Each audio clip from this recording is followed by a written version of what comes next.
Baik, Bapak Ibu, sudah kita record ya, dan kegiatan akan kita mulai. Bismillahirrahmanirrahim. Assalamualaikum warahmatullahi wabarakatuh. Waalaikumsalam warahmatullahi wabarakatuh. Alhamdulillahirabbil alamin. Wassalatu wassalamu ala asrofil anbiya'i wal mursalin wa ala alihi wasallim. Amin. Yang saya hormati Ibu para narasumber ya, Ibu Putri, Ibu Ina dan Budian ya, dari bukan mapel ya, dari bimbingan konseling ya, bukan mapel ya, dari bimbingan konseling atau tim MGBK di Kabupaten Bogor. Bapak Ibu semua yang berbahagia dimanapun berada. Bapak Ibu, pertama-tama marilah selalu kita panjatkan puji dan syukur kehadirat Allah Subhanahu wa Ta'ala, Tuhan Yang Maha Esa, atas segala limpahannya, rahmat hidayah, sehingga pada siang hari ini, di hari Selasa, tanggal 21 Desember 2021, kita masih diberikan nikmat, ya, masih diberikan kesempatan bisa bergabung ya, belajar di forum MGMP melalui daring ya, Google Meet. Bapak Ibu yang saya hormati, hari ini merupakan hari terakhir Bapak Ibu, hari terakhir pelatihan kita RPP berdiferensiasi dan implementasinya. Mapel MGBK, bukan mapel ya, MGBK yang terakhir ya, menutup dari semua rangkaian kegiatan setelah tahap 1, tahap 2, dan sekarang tahap 3. Bapak Ibu, berarti setelah ini selesai Bapak Ibu ya, rangkaian kegiatan di forum MGMP. Mungkin nanti kita akan bertemu lagi kalau sudah beberapa bulan ya, mungkin nanti di bulan Februari atau Maret saat asesmen Bapak Ibu ya, penilaian, karena sekarang namanya asesmen ya, asesmen formatif berupa portofolio, produk ya, dan lain-lain ya. Nanti penilaiannya seperti itu karena menggunakan asesmen kompetensi minimum ya. Tapi nanti Bapak Ibu ya, insya Allah kita akan bertemu lagi nanti di pertemuan berikutnya. Baik Bapak Ibu, untuk menyingkat waktu ya, marilah acara ini kita buka ya, sama-sama dengan membacakan basmalah. Bismillahirrahmanirrahim. Bapak Ibu, semoga pertemuan kita pada siang hari ini mendapatkan ridho Bapak Ibu ya, menjadi amal ibadah, menjadi pahala Bapak Ibu ya buat kita semua dalam rangka meningkatkan keterampilan ya, pengalaman atau ilmu kita ya sebagai pendidik, terutama di Kabupaten Bogor. Terima kasih atas kehadiran Bapak Ibu semua ya selama 4 hari. Terima kasih semuanya ya. Kami juga mohon maaf ya Bapak Ibu jika banyak kesalahan atau hal-hal yang tidak berkenan Bapak Ibu ya terkait dengan pelatihan ini. Nah Bapak Ibu, kita berikan waktu Bapak Ibu ya supaya lebih efektif. Nanti hari ini ada 3 narasumber. Nanti di awal Bu Putri dulu ya, Bu Putri, terus Budian, terus nanti Bu Ina ya. Nanti silahkan menampilkan tampilannya ya, bahan tayangnya kepada Bapak Ibu semua. Selanjutnya Bapak Ibu silahkan tanya jawab ya, berdiskusi dengan para narasumber. Selanjutnya waktu dan tempat saya persilahkan yang terhormat Ibu Putri dipersilahkan mengantarkan atau menghandle acara ini. Silahkan Bu Putri. Baik, terima kasih Pak Darno atas kesempatannya. Bismillahirrahmanirrahim. Assalamualaikum warahmatullahi wabarakatuh. Waalaikumsalam. Waalaikumsalam warahmatullahi wabarakatuh. Selamat siang Bapak Ibu semua. Siang Bu. Siang Ibu. Selamat siang. Apa kabarnya? Alhamdulillah baik. Iya, senang sekali rasanya bisa bertemu kembali dengan Bapak Ibu semua. Bismillahirrahmanirrahim. Yang terhormat penyelenggara dari Forum MGMP Kabupaten Bogor, yang terhormat Bapak Ibu peserta pelatihan semua, izinkan saya sharing di sini mengenai mengenai materi pembelajaran berdiferensiasi. Bapak Ibu semua, insya Allah nanti ke depannya ada saya akan memaparkan mengenai konsep apa itu pembelajaran berdiferensiasi. Kemudian selanjutnya akan ada Bu Ina dan juga Bu Hajadian itu akan memaparkan bagaimana implementasinya di RPL Bapak Ibu ya. Kalau di BK itu rencana pelaksanaan layanan. Jadi gimana nanti pas di RPL-nya dan kira-kira gambarannya nanti di kelasnya menjadi seperti apa. Begitu Bapak Ibu ya.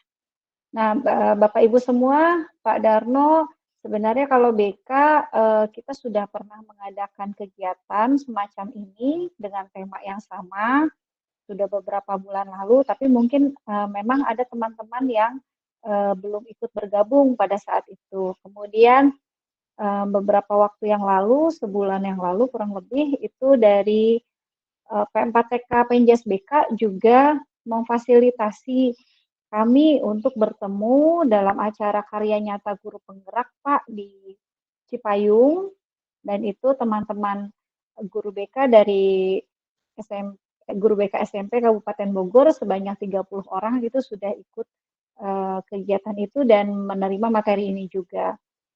Namun yaitu dari kegiatan-kegiatan sebelumnya itu memang pesertanya masih terbatas. Jadi memang masih ada yang belum mendapatkan, belum mengetahui apa itu pembelajaran berdiferensiasi, bagaimana itu layanan BK yang berdiferensiasi. Kemudian ini juga ada teman-teman BK yang baru bergabung dengan kami di beberapa bulan ini yang beberapa waktu ini gitu ya. Jadi memang belum mendapatkan, belum tahu mengenai materi ini. Bagi Bapak Ibu yang sudah mendapatkan materi, kita review kembali Bapak Ibu ya untuk lebih memahami dan kita berdiskusi bersama. Bismillahirrahmanirrahim. Izin saya share screen Bapak Ibu sekalian.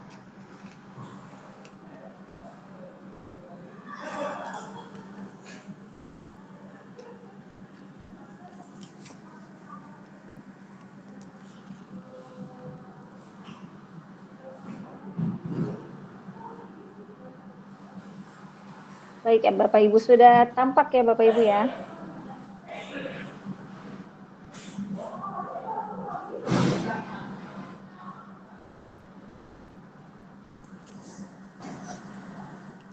Baik, Bapak Ibu sekalian, izin saya mulai ya Bapak Ibu. Yang kemarin juga mungkin sudah ada yang bergabung pada saat materi untuk mapel bahasa Sunda. Kemarin juga saya mengisi. Kebetulan di bahasa Sunda tidak ada guru penggeraknya, jadi kita sharing juga dari BK.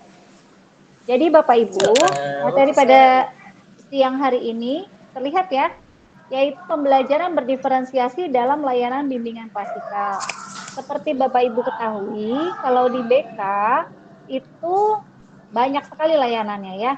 Ada layanan bimbingan kelompok, bimbingan klasikal, ada konseling perorangan, konseling kelompok, seperti itu ya, konsultasi dan lain sebagainya.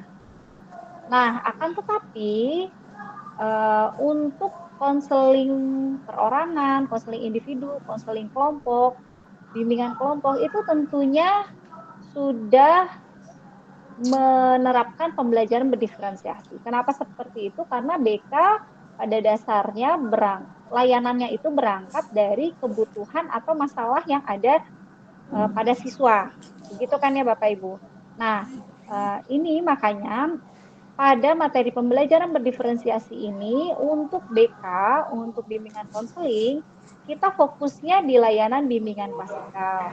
Ya, jadi kalau misalnya teman-teman guru di mapel lain itu pada layanan klasikal penyampaian materi di kelas, nah kita yang di kelasnya itu adalah ini layanan bimbingan klasikal ya Bapak Ibu.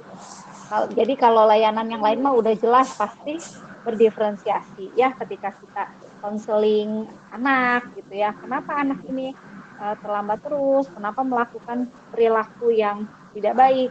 Itu pasti sudah disesuaikan dengan profil dia, dengan masalah dia, itu sudah pasti. Nah, ini yang kita akan belajar adalah bagaimana penerapannya diferensiasi ini pada bimbingan klasikal. Bapak Ibu sekalian, bagi yang belum kenal saya, selamat siang, salam kenal Bapak Ibu. Tak kenal maka kenalanlah, gitu ya. Halo, maaf. Saya Putri Dian Pratiwi. Sambil di-share aja ya. itunya ke grup ya, materinya. Silakan. Nah, oh iya Pak. Teman kan saya belum nge-share tuh. Iya sambil Pak. dibuka. Ini tapi tampak kan ya Pak ya? Share screen ini kelihatan ya Pak? Keluar lagi tadi, saya udah tampil. Keluar lagi. Ini kelihatan? Nah, udah kelihatan. Ini kelihatan ya? Mas saya sambil di-share aja di grup materi. Ya, Bapak Ibu, saya adalah guru BK di SMP 2 Cibinong. Ya, kalau misalnya ditanya motonya kurang lebih seperti ini, be yourself and do the best. Jadi lakukan yang terbaik versi dirimu sendiri. Jadi jangan bandingkan dengan orang lain, jadilah dirimu sendiri dan lakukan yang terbaik yang kamu bisa. Ini Bapak Ibu nomor HP dan WA saya, jika Bapak Ibu berkenan untuk menyimpan dan kita bisa kontak, bisa berdiskusi. Ini adalah alamat sosmed saya di Facebook dan juga IG-nya. Baik Bapak Ibu, kita lanjut ya. Jadi tujuan pembelajaran kita ya, untuk apa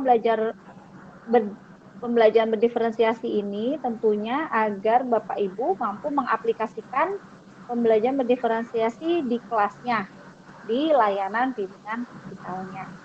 Tujuannya itu Bapak Ibu ya. Kemudian pengertian pembelajaran berdiferensiasi. Apa sih itu pembelajaran berdiferensiasi? Menurut Tomlinson, pembelajaran berdiferensiasi adalah usaha untuk menyesuaikan proses pembelajaran di kelas untuk memenuhi kebutuhan belajar individu setiap murid. Jadi bagaimana kita menyelenggarakan, mengusahakan proses belajar di kelas itu yang sesuai dengan kebutuhan belajar individu setiap murid. Kan murid kita banyak di kelas ya Bapak Ibu ya. Nah kalau misalnya di swasta adalah yang hanya 20. Nah udah jumlahnya 20, suruh masuknya 50% nih lagi pandemi gini, jadi yang masuk cuma 10 orang, sangat minim. Tapi berbeda kalau misalnya di sekolah negeri ya, yang satu kelas ada 40 orang, bahkan ada 43 orang, seperti itu. Dan dari 40 orang itu pastinya tentunya profilnya berbeda-beda, kebutuhannya berbeda-beda. Nah, oleh karena itu bagaimana nih caranya supaya kita bisa memfasilitasi mereka? Karena pembelajaran yang paling baik adalah pembelajaran yang berdampak kepada murid. Pembelajaran yang berorientasi kepada murid. Bagaimana kita mau berdampak kalau kita tidak tahu profil mereka seperti apa, kebutuhan mereka seperti apa. Ya, Bapak Ibu. Jadi itu pembelajaran berdiferensiasi.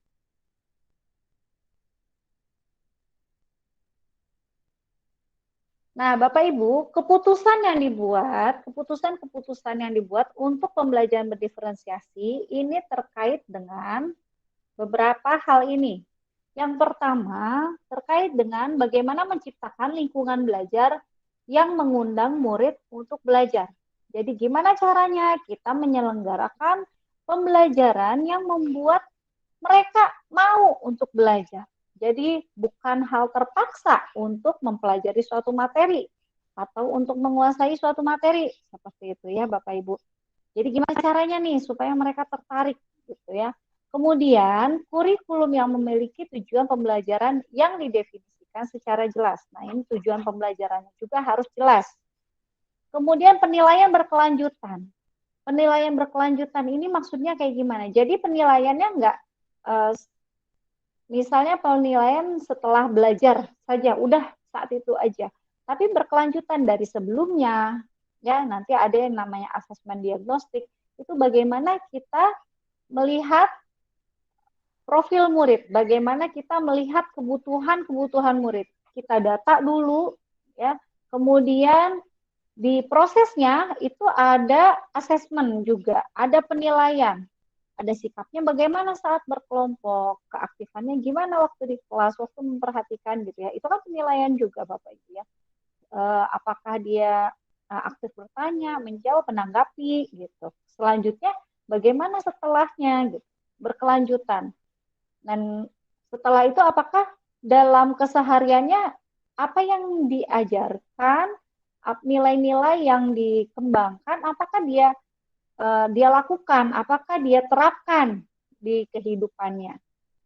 Itu penilaian yang berkelanjutan. Ya, apalagi guru BK ya Bapak Ibu ya, selalu memantau. Memang tugasnya itu. Kemudian aspek selanjutnya itu guru merespon kebutuhan belajar murid. Nah ini, dari kebutuhan belajar murid, dari hasil yang kita punya, dari pemetaan kebutuhan yang kita punya, bagaimana caranya kita merancang pembelajaran, kita merancang layanan yang disesuaikan dengan kebutuhan mereka. Jadi itulah respon gurunya untuk memenuhi kebutuhan belajar murid. Kemudian bagaimana manajemen kelas yang efektif? Ya.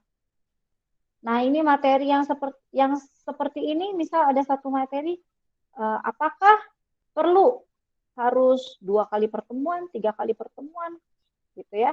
Atau bagaimana menyampaikannya supaya efektif, efisien, disampaikan kepada anak-anak dengan jumlah siswa yang banyak, misalnya seperti itu. Selanjutnya Bapak Ibu, nah untuk menyelenggarakan pembelajaran berdiferensiasi, nah ini ciri khasnya ya Bapak Ibu, bahwa kita melakukan pemetaan kebutuhan belajar murid. Pemetaan kebutuhan belajar murid ini bisa dilakukan oleh beberapa aspek, ya, beberapa faktor. Kita bisa melihat dari beberapa faktor. Tetapi di sini kita akan melihat 3 faktor ini, ya, Bapak Ibu. Ini simple sekali, bukan hanya bisa dilakukan oleh guru BK, tapi juga oleh guru mata pelajaran lainnya. Jadi Bapak Ibu bisa mengimbaskan materi ini ke teman-teman di sekolah, ya. Bapak Ibu untuk agar anak-anak lebih senang belajarnya, lebih respon, lebih aktif di kelasnya, yuk kita bikin peta kebutuhan murid. Berdasarkan apa nih misalnya? Ada berdasarkan kesiapan belajar atau readiness murid, ya. Apakah mereka sudah paham materi yang akan disampaikan? Mereka sudah pernah tahu belum?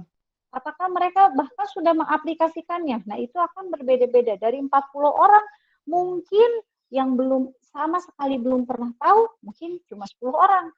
Kemudian 20 orangnya sudah pernah mendengar, tapi belum pernah mengaplikasikan, misalnya. Dan bahkan ada yang sudah pada tahap, sudah mengaplikasikannya, dia sudah paham betul, gitu. Dan ini berarti readiness-nya berbeda-beda Bapak Ibu, ya. Nanti penilaiannya bisa berbeda juga. Aspek selanjutnya adalah minat murid, ya. Kemudian profil belajar murid. Oh iya, kita jelaskan di slide selanjutnya ya. Lupa saya. Baik, ini yang pertama Bapak Ibu, kesiapan belajar atau readiness pada murid. Kesiapan belajar adalah kapasitas untuk mempelajari materi baru, ya. Jadi, kata Tomlinson, bahwa merancang pembelajaran berdiferensiasi mirip dengan menggunakan tombol equalizer pada stereo atau pada pemutar CD. Ya. Nah, ini kalau kesiapan belajar ini kaitannya dengan kemampuan kognitif anak. Ya. Kira-kira nih, anak yang ini, apakah dia sudah mampu mengerti konsep-konsep yang transformatif atau yang dasar-dasarnya aja, baru pada tahap pengertian, jenis-jenisnya apa, bentuk-bentuknya, nah itu masih dasar sekali ya. Atau dia sudah ke konsep yang transformatif atau abstrak. Dia sudah tahu tuh kira-kira nanti diaplikasikannya akan seperti apa gitu ya di kehidupan sehari-hari. Itu berbeda-beda pada setiap murid. Ya, apakah dia memang harus dijelaskan konsep itu secara sederhana atau bisa kompleks ya. Kemudian apakah harus terstruktur anaknya atau yang ya udah sih nggak usah terstruktur banget gitu ya, terbuka aja, open ended. Kemudian ada anak yang tergantung dan juga ada anak yang mandiri. Ada anak yang dikasih bahan bacaan aja dia udah paham nih di sini di modul udah ada bacaannya, udah ada LK-nya, oh dia kerjain sendiri. Soal-soal yang ada dia kerjain sendiri, dia mandiri sekali gitu. Ada juga anak yang harus dijelaskan dulu. Ada yang dijelasinnya juga nggak cukup sekali, nggak cukup 2 kali. Ada yang harus sampai 3 kali, 5 kali gitu ya. Nah ini, ada anak yang belajar cepat, ada yang belajar lambat. Ini adalah untuk mengukur readiness atau kesiapan belajar pada murid. Selanjutnya, aspek selanjutnya pada kebutuhan murid yaitu adalah kita bisa melihat dari minat murid. Ya, Bapak Ibu. Menurut Tomlinson, tujuan dalam mempertimbangkan minat murid di antaranya adalah supaya apa? Supaya membantu murid menyadari bahwa ada kecocokan antara sekolah dan keinginan mereka sendiri untuk belajar. Ya. Jadi untuk menggugah ya, untuk mengundang mereka untuk belajar, itu tentunya mereka harus benar-benar sadar bahwa ada ini maunya sekolah dan ini kebutuhan saya, ini sesuatu yang saya ingin dan ada kecocokan di situ. Nah, itu mereka akan lebih termotivasi, akan lebih senang gitu kan belajarnya ya. Kemudian gimana nih cara mempertimbangkan minatnya?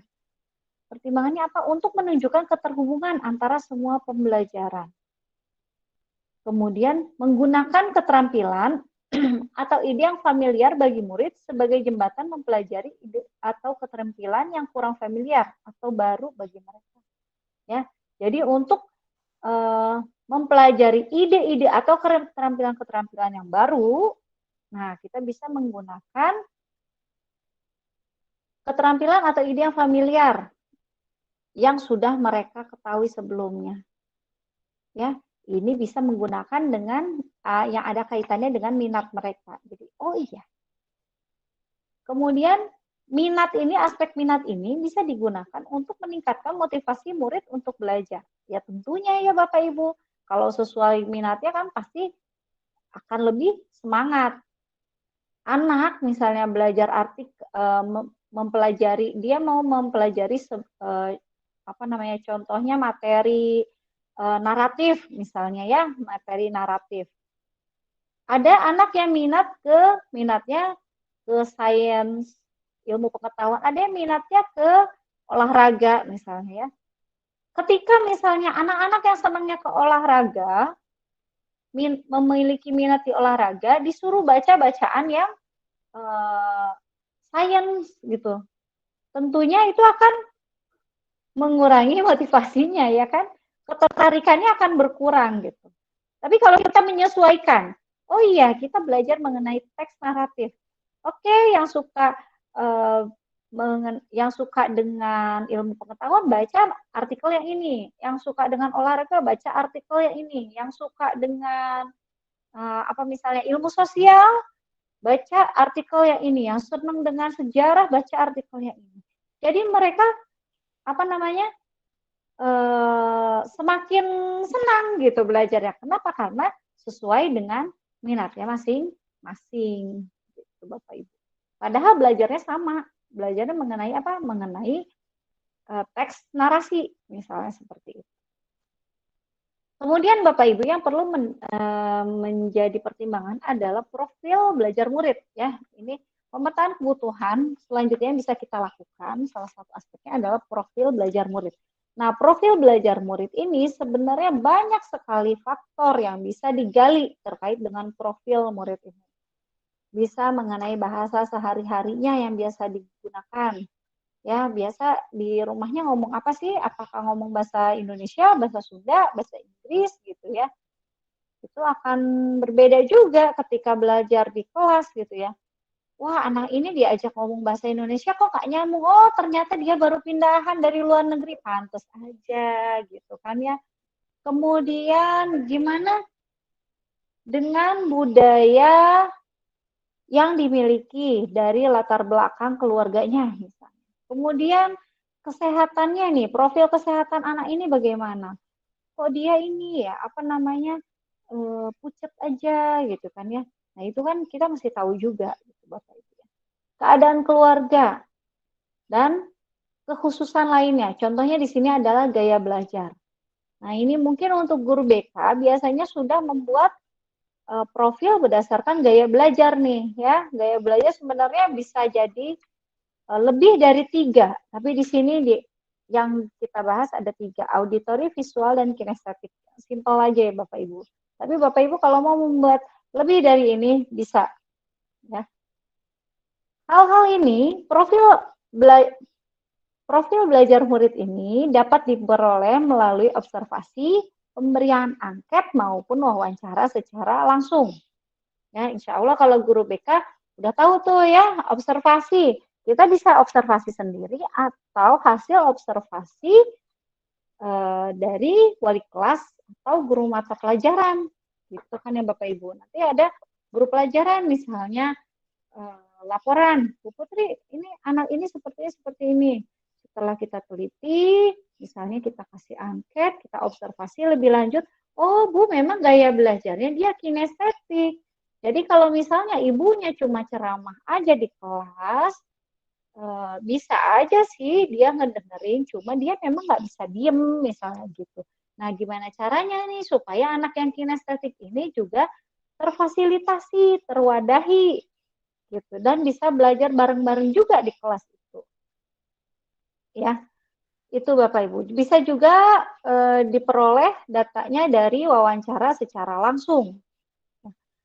Baik, sampai sini saya ingin memperlihatkan contoh dari pemetaan kebutuhan murid. Bentar, saya buka satu-satu ya Bapak Ibu, soalnya banyak juga.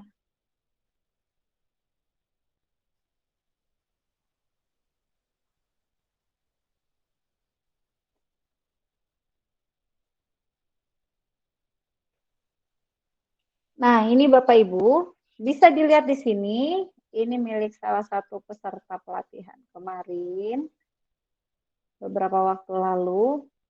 Nah, ini Bapak Ibu, bisa dilihat di sini ya. Ini materinya tentang bullying. Tujuan bimbingannya, murid memahami materi dan menghindari perilaku bullying. Nah, ini teman kita ini Bu Atik Setiabudi dari SMP 15 Bogor itu membuat tabel pemetaan kebutuhan layanan berdasarkan kesiapan belajar murid. Ini berdasarkan Readidas, Bu, Bapak Ibu. Ya, tentang apa? Tentang bullying. Jadi kita buat nih dalam satu kelas ini kita bagi 3 kelompok ya. Kelompoknya nggak usah bilang sama anak-anak, cuma kita sudah menyediakan angket misalnya.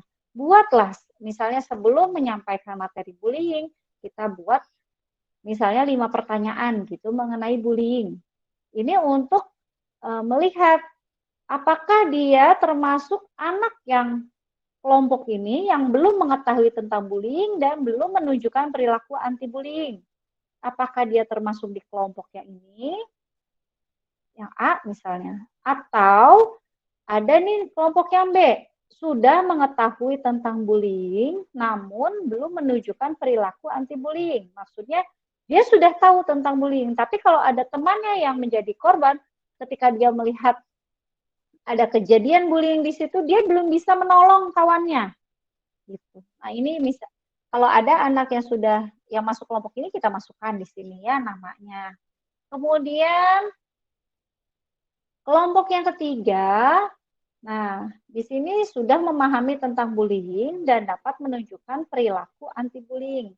Nah, kalau ini untuk anak-anak yang dia sudah paham tentang bullying dan ketika dia menghadapi situasi apakah dia dibully, dia bisa melawannya, atau dia melihat keadaan di mana ada korban bully, di situ dia bisa turun, misalnya menegur kawannya yang melakukan bullying, atau dia bisa melapor pada orang dewasa, misalnya seperti itu.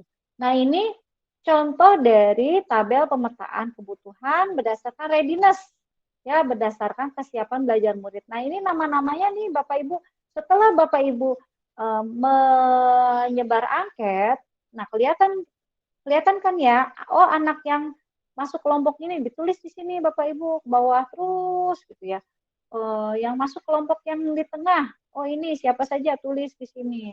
Kemudian yang sudah paham, sudah bisa menunjukkan perilaku anti bullying, tulis di sini. Nah, ini sebelum membuat RPL. Ini berdasarkan kesiapan belajar murid. Selanjutnya, saya juga ingin memperlihatkan mengenai contoh yang berdasarkan pemetaan kebutuhan berdasarkan minat nih Bapak Ibu. Tampak ya? Nah, ini digedein. Nah, ini sama juga materinya bullying. Nah, misalnya gini.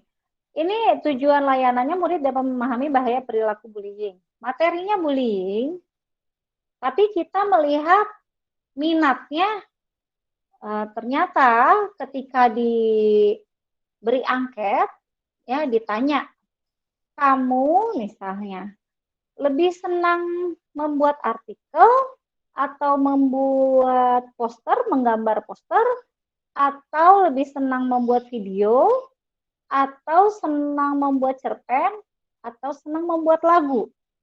Nah, kita jaring nih Bapak Ibu sebelum penyampaian materi. Ini biasanya kalau di awal tahun ya Bapak Ibu. Jadi di awal tahun kita bisa bikin angketnya, kita bisa memetakan profilnya di awal tahun ajaran. Jadi pas menyampaikan materi kita sudah tahu nih. Oh, ini anak-anak yang termasuk kelompok yang senang dengan artikel. Oh, ini anak-anak yang senang dengan poster. Oh, ini anak-anak yang senang membuat video. Ini anak-anak yang senang membuat cerpen. Oh, ini anak-anak yang senang membuat lagu. Ini bisa lebih banyak lagi, ya. Minat itu banyak. Atau tadi pembagian minatnya, misalnya berdasarkan apa? Berdasarkan ilmu pengetahuan alam. Ini ilmu pengetahuan sosial misalnya. Kemudian ini tentang sejarah, tentang politik, tentang apa lagi? Entertainment gitu. Ya, ini siapa-siapa saja. Nah, nanti baru dirancang pembelajaran berdiferensiasi seperti apa. Nih, ada lagi ini contoh.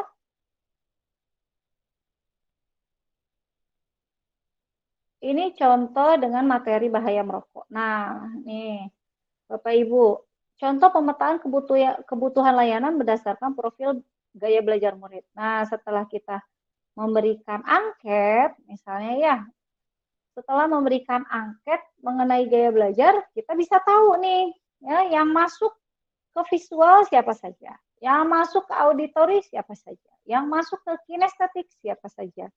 Akhirnya nanti treatmentnya di kelas akan menjadi berbeda, walaupun nanti kegiatannya akan bersama-sama secara klasikal, tapi penekanannya akan menjadi berbeda-beda setiap anak.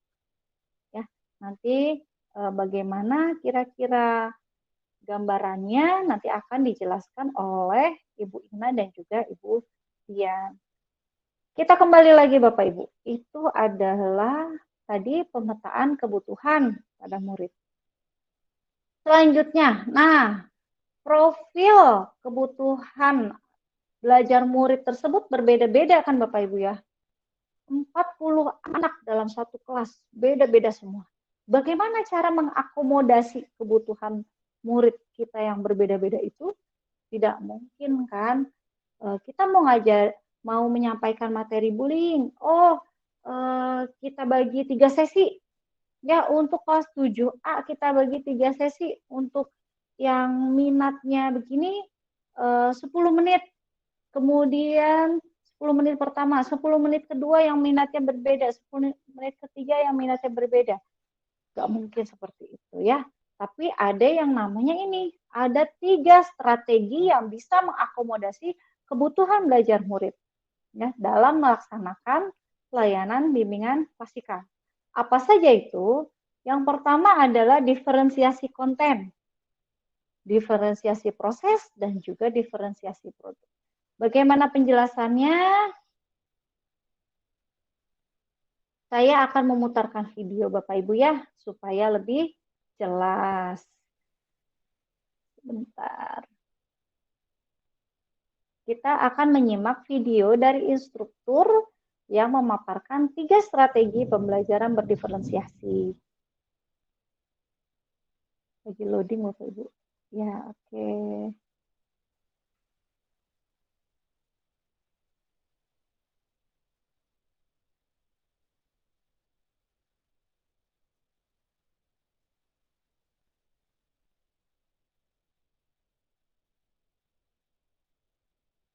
Baik, kita simak sama-sama ya Bapak Ibu.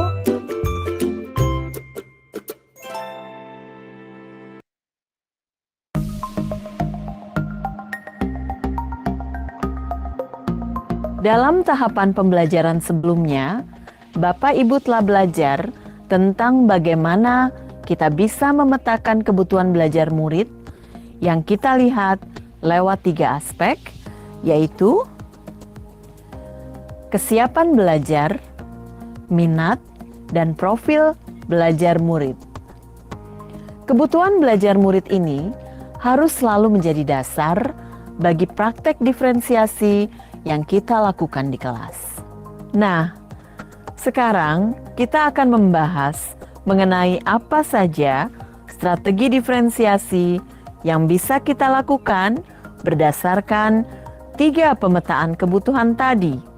Setelah kita mengidentifikasi kebutuhan belajar murid kita, maka kita kemudian dapat menentukan apa strategi diferensiasi yang ingin kita lakukan. Diferensiasi itu sendiri bisa kita lakukan dalam beberapa strategi. Namun, dalam modul ini kita akan fokus pada 3 strategi saja, yaitu yang pertama, diferensiasi konten, 2, diferensiasi proses, dan 3, diferensiasi produk. Sekarang, mari kita bahas satu persatu. Sebelum kita membahas tentang diferensiasi konten, kita harus mengetahui terlebih dahulu. Sebenarnya, konten itu apa sih? Konten itu adalah apa yang kita ajarkan kepada murid-murid kita. Konten dapat dibedakan sebagai tanggapan terhadap tingkat kesiapan, minat, atau profil belajar murid yang berbeda, atau juga terhadap kombinasi dari kesiapan, minat, dan profil belajar murid. Jika Bapak Ibu masih ingat, Tomlinson memberikan kita alat yang disebut equalizer, yang dapat membantu guru mengukur readiness atau kesiapan murid. Coba kita lihat equalizer ini.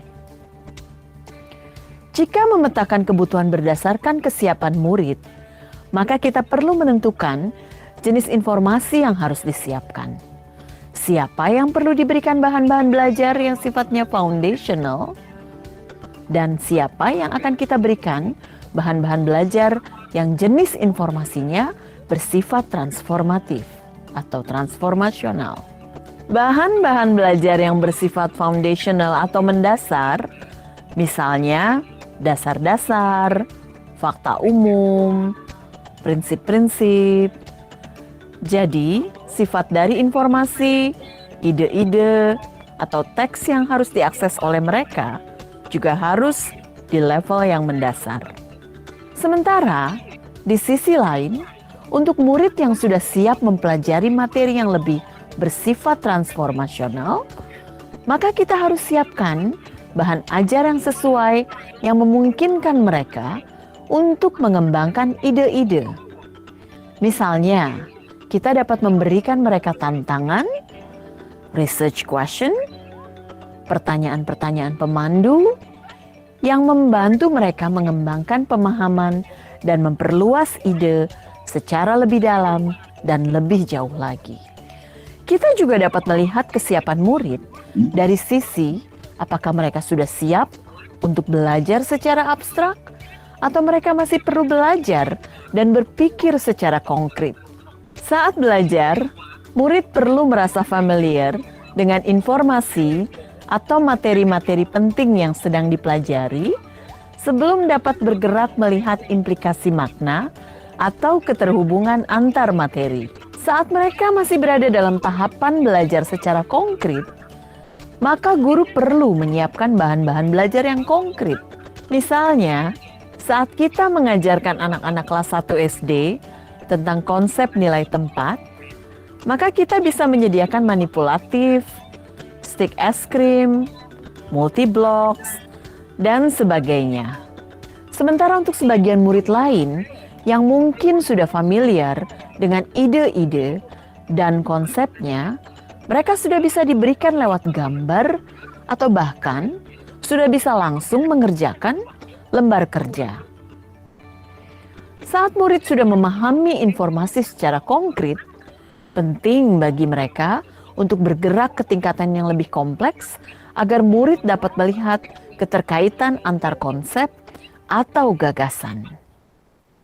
Diferensiasi konten juga bisa dilakukan berdasarkan minat murid.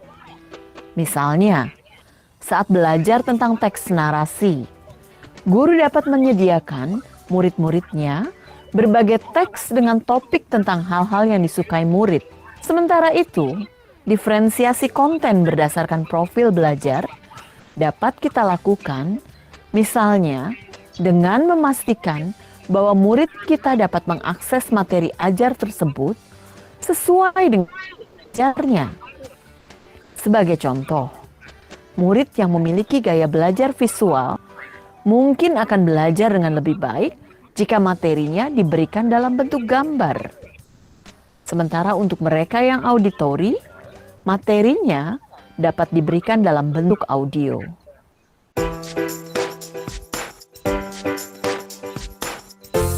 Strategi diferensiasi kedua yang bisa kita lakukan adalah diferensiasi proses.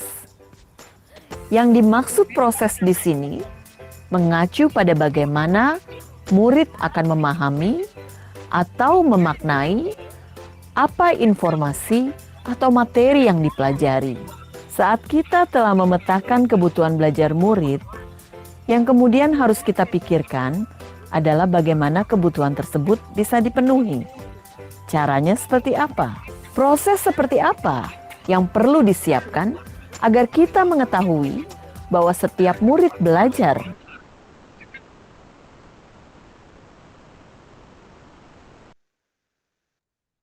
tentang seberapa banyak jumlah bantuan yang kita berikan kepada murid-murid kita. Siapa saja yang memerlukan banyak bantuan? Siapa yang cukup kita berikan bantuan dalam bentuk pertanyaan pemandu? Dan mereka kemudian bisa bekerja dengan mandiri. Nah, semua hal tersebut harus dipertimbangkan sebagai bagian dari skenario pembelajaran yang kita rancang.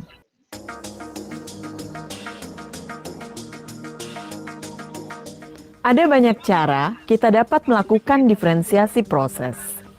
Misalnya, kita dapat menggunakan kegiatan berjenjang, di mana semua murid bekerja membangun pemahaman dan keterampilan yang sama, tetapi dilakukan dengan berbagai tingkat dukungan, tantangan, atau kompleksitas yang berbeda-beda. Kedua, kita dapat menyediakan pertanyaan pemandu atau tantangan yang perlu diselesaikan di sudut-sudut minat. Sudut-sudut minat yang kita siapkan di kelas ini akan mendorong murid untuk mengeksplorasi berbagai submateri yang terkait dengan topik yang sedang dipelajari yang menarik minat mereka. Misalnya, saat mempelajari jenis-jenis karangan, kita bisa minta murid membuat karangan yang terkait dengan minat mereka. Jika mereka memiliki minat dalam bidang olahraga, Mereka boleh duduk di sudut olahraga, di mana di sana mereka akan diberikan berbagai pertanyaan yang terkait dengan olahraga. Beberapa pertanyaan pemandu kemudian dapat kita berikan sesuai dengan level kemampuan mereka. Yang ketiga, membuat agenda individual untuk murid. Misalnya, guru dapat membuat daftar tugas yang berisi pekerjaan umum untuk seluruh kelas, serta daftar pekerjaan yang terkait dengan kebutuhan individual murid. Jika murid telah selesai mengerjakan pekerjaan umum, maka mereka dapat melihat agenda individual dan mengerjakan pekerjaan yang dibuat khusus untuk mereka. 4. Memvariasikan lama waktu yang murid dapat ambil untuk menyelesaikan tugas, untuk memberikan dukungan tambahan bagi murid-murid yang kesulitan, atau sebaliknya, mendorong murid yang cepat untuk mengejar topik secara lebih mendalam. Contoh selanjutnya, misalnya, mengembangkan kegiatan bervariasi yang mengakomodasi beragam gaya belajar, visual, auditori, dan kinestetik. Contoh selanjutnya, menggunakan pengelompokan yang fleksibel, yang sesuai dengan kesiapan, kemampuan, dan minat.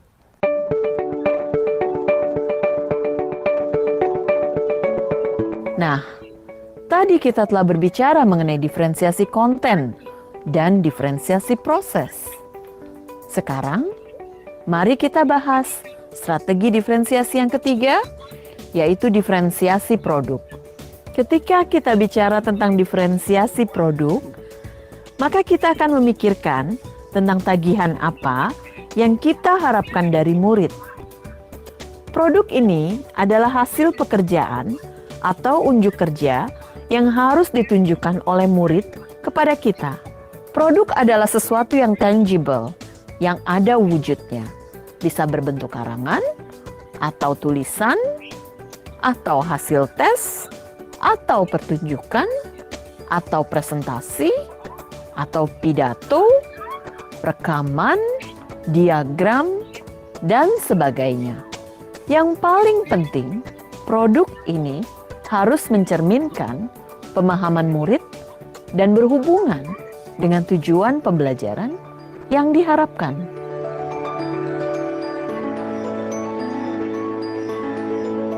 Kita dapat melakukan diferensiasi produk dengan berbagai cara.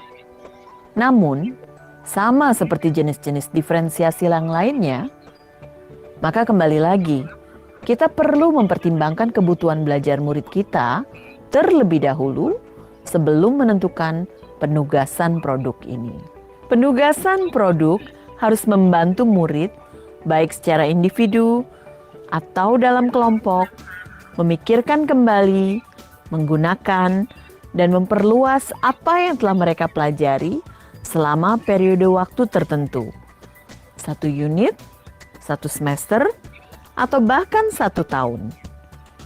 Produk penting bukan hanya karena mereka mewakili pemahaman dan aplikasi dalam bentuk yang luas, tetapi juga karena mereka adalah elemen kurikulum yang paling langsung dapat dimiliki oleh murid.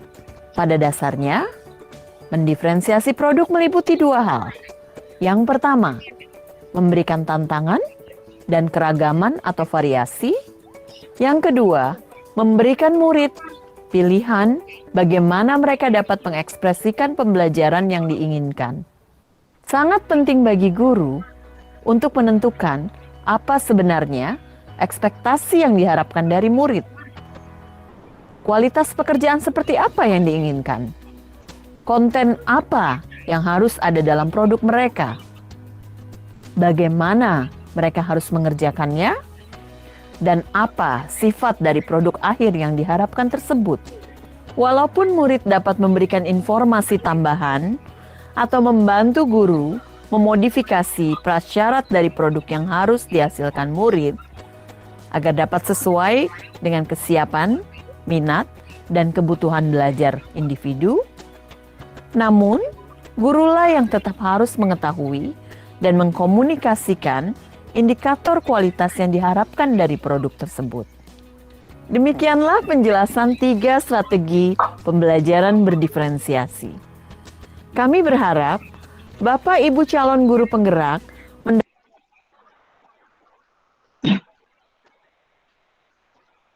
Baik Bapak Ibu, itu tadi video dari instruktur ya Bapak Ibu mengenai strategi pembelajaran berdiferensiasi yang bisa kita lakukan di layanan bimbingan klasikal. Jadi ada diferensiasi konten, diferensiasi produk, proses, dan yang terakhir adalah diferensiasi produk. Baiklah Bapak Ibu, demikian dari saya. Penjelasan mengenai konsep pembelajaran berdiferensiasi.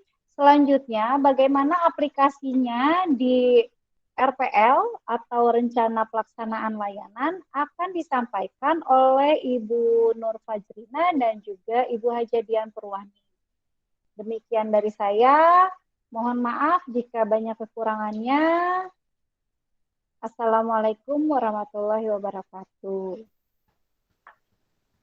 Waalaikumsalam warahmatullahi wabarakatuh. Baik, langsung saja ke Bu Ina. Bu Ina dipersilakan.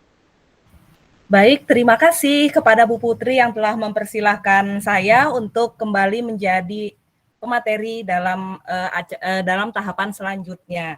Bapak Ibu yang berbahagia, Assalamualaikum warahmatullahi wabarakatuh. Waalaikumsalam warahmatullahi wabarakatuh. Senang sekali melihat semangat semua Bapak Ibu semua yang terlihat masih energik walaupun jam sudah menunjukkan pukul 2 siang. Baik Bapak Ibu, untuk mengefisienkan waktu, langsung saja saya akan memaparkan mengenai praktik pembuatan RPL-BK yang berdiferensiasi. Mohon izin Bapak Ibu, saya share screen terlebih dahulu.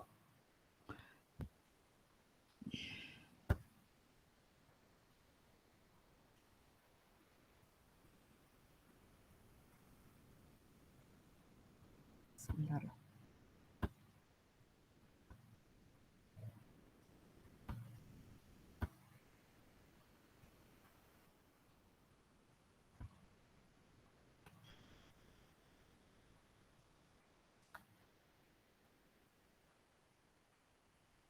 Bapak Ibu punten, apakah sudah terlihat? Untuk PowerPoint-nya hanya sedikit menambahkan saja karena tadi sudah disampaikan mengenai pembelajaran berdiferensiasi dalam layanan BK yang belum ya? Sebentar Bapak Ibu. Belum. Masih Explorer Bu Ina. Oke. Saya ulangi dulu, mohon maaf sinyalnya sedikit terganggu. Nah, ini. Sudah terlihat Bapak Ibu? Belum, Bu. Sudah? Ya, mulai. Nah, Bapak Ibu, kita lanjutkan. Tapi belum terbaca. Oh, belum terbaca. Kecil. Manta tua beda ya, Bu. Saya share saja. Ya, sudah. Sudah, baik. Nah, mari kita bersama-sama berbagi sebentar. Kita sama-sama merefleksikan diri kita, di manakah posisi kita berada dalam pembelajaran saat ini. Dan mengapa Bapak Ibu berpikir demikian? Di sini ada gambar nomor 1 sampai dengan simbol manusia nomor 20, di mana nomor 1 kita masih mulai berjuang, lalu ada nomor 2 dan 3 saling bahu-membahu dengan rekan seperjuangan kita, ada yang nomor 11 sampai 12 ini sudah saling berkolaborasi dengan teman, bahkan ada yang posisi nomor 20 sudah berhasil dalam pembelajaran. Nah, Bapak Ibu di posisi manapun kita berada, mari kita mulai melakukan diferensiasi dalam layanan bimbingan dan konseling dengan kecepatan yang nyaman bagi Bapak dan Ibu. Bukan harus yang tercepat. Yang penting adalah ada kemajuan dari titik awal kita memulai, bagi kita sendiri maupun bagi murid kita. Jadi, saya ucapkan selamat menciptakan pembelajaran yang bermakna. Karena siswa-siswa kita tumbuh dengan kodratnya masing-masing, dan kita sebagai guru hanya bisa merawat dan menuntun tumbuhnya kodrat itu berdasarkan filosofi Bapak Ki Hajar Dewantara. Dengan melakukan diferensiasi, kita telah berusaha membaca murid kita, membaca minatnya, membaca latar belakangnya, dan semakin memahami setiap detail diri apa dari murid kita yang bisa diberikan pembelajaran bermakna sesuai dengan keberagaman mereka sendiri. Sekarang saya akan share screen tentang contoh RPL dalam layanan BK yang berdiferensiasi. Saya izin share screen lagi. Salah. Mohon maaf Bapak Ibu. Oke. Nah, ini.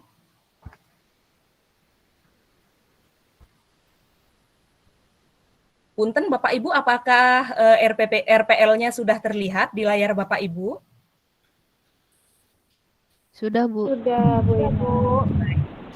Nah, ini merupakan salah satu contoh RPL bimbingan klasikal yang rencana akan saya terapkan pada semester genap tahun pelajaran ini, tahun pelajaran 2021-2022. Seperti yang telah dijelaskan oleh Bu Putri di awal materi tadi, bahwa sebelum memulai layanan bimbingan dan konseling yang berdiferensiasi, terlebih dahulu kita melakukan pemetaan kebutuhan murid berdasarkan apa yang kita inginkan. Di sini saya contohkan yang pertama adalah pemetaan kebutuhan murid berdasarkan minat. Tadi sudah juga dijelaskan dengan sangat jelas oleh Bu Putri. Ini hanya sedikit menambahkan. Di sini misalnya materi dan topik yang diambil adalah stop cyberbully atau stop perundungan dalam media sosial. Dengan tujuan pemberian layanan BK, peserta didik dapat mengetahui bentuk perilaku cyberbully dan mencegah perilaku cyberbully. Adapun sasarannya yang saya ambil kelas 7, di sini saya ambil kelas 7A. Nah, di sini ada minat, boleh kita bebas mau mengelompokkan siswa berdasarkan minat apa. Saya ambil contohnya TIK, seni, dan menulis. Nah, karena pada saat kemarin merancang RPL ini di awal tahun ajaran baru itu pembelajaran masih dilakukan secara jarak jauh, sehingga saya melakukan pemetaan minat ini menggunakan grup WhatsApp kelas. Jadi saya meminta siswa menuliskan di grup itu minat mereka sesuai dengan apa yang sudah saya kelompokkan. Misalnya, tuliskan yang menyukai TIK, di bawah diberikan judul dulu. Kemudian seni, dan juga yang menyukai menulis. Nanti rancangan produknya, misalnya TIK, siswa yang menyukai TIK akan saya berikan tugas untuk mendemonstrasikan pemahaman pada cyberbully melalui poster digital dan video pendek. Siswa yang menyukai seni akan saya minta tugasnya untuk demonstrasi pemahaman pada cyberbully melalui gambar maupun komik, Bapak Ibu. Kemudian bagi yang suka menulis, difasilitasi dengan tugas demonstrasi pemahaman pada cyberbully melalui bentuk artikel, cerita pendek, mind map, atau bahkan pengalaman hidup mereka sendiri. Nah, dalam contoh di atas, guru mendiferensiasi produk pembelajaran dengan mempertimbangkan perbedaan minat murid kita. Lalu ada juga contoh pemetaan kebutuhan murid berdasarkan kesiapan belajar, seperti yang sudah dijelaskan Bu Putri, ini hanya sedikit menambahkan. Jadi readiness-nya dikelompokkan peserta didik yang telah memahami, kemudian telah memahami dan mengerti upaya pencegahannya. Lalu ada kelompok peserta didik yang telah memahami apa itu cyberbully tapi belum mengetahui upaya mencegahnya. Dan ada juga kelompok siswa yang sama sekali belum mengetahui bentuk-bentuk perilaku dari cyberbully itu apa aja sih. Nah, ini dikelompokkan siswanya, lalu nanti direncanakan diferensiasi prosesnya. Nah, bagi peserta didik yang telah memahami cyberbullying dan tahu cara mengatasinya ini bisa membantu temannya dengan cara menjadi mentor bagi temannya. Dengan cara menjadi teman diskusi bagi teman yang belum paham. Demikian juga yang sudah mengetahui tentang cyberbully tetapi belum tahu pencegahannya, bisa juga bertanya dengan teman yang sudah paham. Dan bagi peserta didik yang sama sekali belum mengetahui apa itu cyberbullying, bisa diskusi melalui chat di WA dengan di bawah bimbingan guru BK. Nah, ini contoh pemetaan siswa berdasarkan kesiapan belajar. Ada juga berdasarkan profil belajar, visual, auditori, atau kinestetik. Nah, Bapak Ibu, kalau yang ada di dalam benak Bapak Ibu kok kayaknya ribet amat ya bikin RPP diferensiasi harus segala macam minat. dipetakan. Nah, ambil yang paling mudah saja Bapak Ibu, bisa dipilih salah satu dari contoh-contoh pemetaan kebutuhan murid ini. Jadi tidak harus dibikin 3 sekaligus, dari profil, kok kayaknya dari minat, lalu dari kesiapan belajar. Kalau Bapak Ibu masih meraba-raba atau masih merasa kesulitan, bisa dicoba dipilih salah satu pemetaan yang yang menurut Bapak Ibu paling nyaman untuk diaplikasikan di kelas. Saya akan beralih ke struktur RPL-nya, Bapak Ibu. Nah, di sini komponennya layanan dasar dengan bimbingan layanan pribadi sosial dengan topik landasan perilaku etis dan mengambil judul atau tema tentang stop cyberbullying atau perundungan di media sosial. Alokasi waktu yang saya alokasikan adalah 2 kali pertemuan untuk tatap muka. Ini dibuat pada saat awal tahun ajaran di mana masih pembelajaran jarak jauh, sehingga formatnya masih RPL 1 lembar dengan moda daring. Tapi bisa Bapak Ibu disesuaikan untuk tatap muka. Jadi yang pertama, menuliskan tujuan layanan, yaitu yang pertama peserta didik kita dapat mengidentifikasi bentuk-bentuk cyberbully di media sosial melalui diskusi. Dan di sini mereka belajar untuk analisis ya, untuk HOTS-nya C4. Lalu tujuan yang kedua, peserta didik diharapkan dapat memprakarsai tindakan pencegahan cyberbullying di media sosial dengan membuat rencana tindakan pencegahan. Nah, rencananya apa nih gitu ya, murid itu diberikan umpan supaya mereka bisa berpikir apa sih cara yang tepat untuk pencegahan cyberbullying. Tujuan yang ketiga adalah peserta didik diharapkan dapat menunjukkan atau membuat kampanye sederhana mengenai tindakan pencegahan cyberbullying di media sosial, baik melalui karya yang dibuatnya berupa tulisan atau berupa gambar dan diunggah di media sosial miliknya. Di sini siswa telah melakukan presisi atau penghasilan produk. Mengapa saya tertarik untuk mengangkat tema ini? Karena banyaknya permasalahan siswa yang konsultasi ya, kalau mereka itu nggak nyaman ketika temannya itu modelnya ketika ada masalah saling menyindir di media sosial, Bapak Ibu. Jadi itu secara tidak langsung melukai mental atau psikis dari korbannya. Kenapa permasalahan tidak diselesaikan secara tatap muka aja sih atau ngobrol, ketemu? Kenapa harus saya disindir, Bu Ina? Saya disindir di status. Atau bahkan yang lebih parah lagi dibuat semacam meme komik yang dimana itu gambar editan ya gitu. Jadi siswa merasa tersinggung, tidak nyaman. Dan itu sudah mengarah ke tindakan cyberbullying. Lalu yang kedua mengenai metode, alat, media, dan sumber. Di sini dicontohkan metodenya adalah sinema edukasi.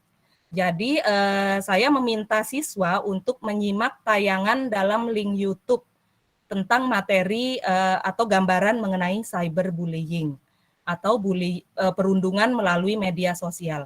Dan ini disiarkan lewat WhatsApp group.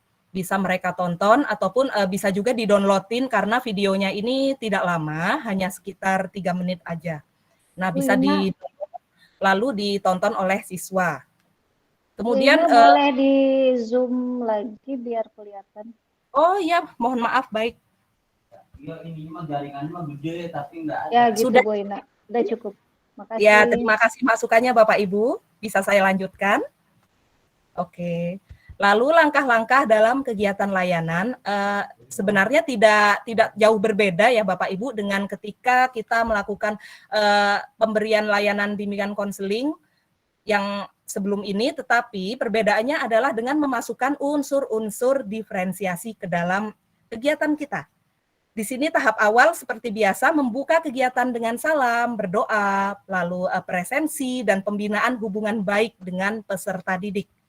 Lalu langkah tahap awal lagi memberikan apersepsi atau pertanyaan terbuka tentang pengertian dari cyberbullying, menyampaikan tujuan layanan BK dan tentunya menanyakan kesiapan peserta didik dalam melaksanakan kegiatan.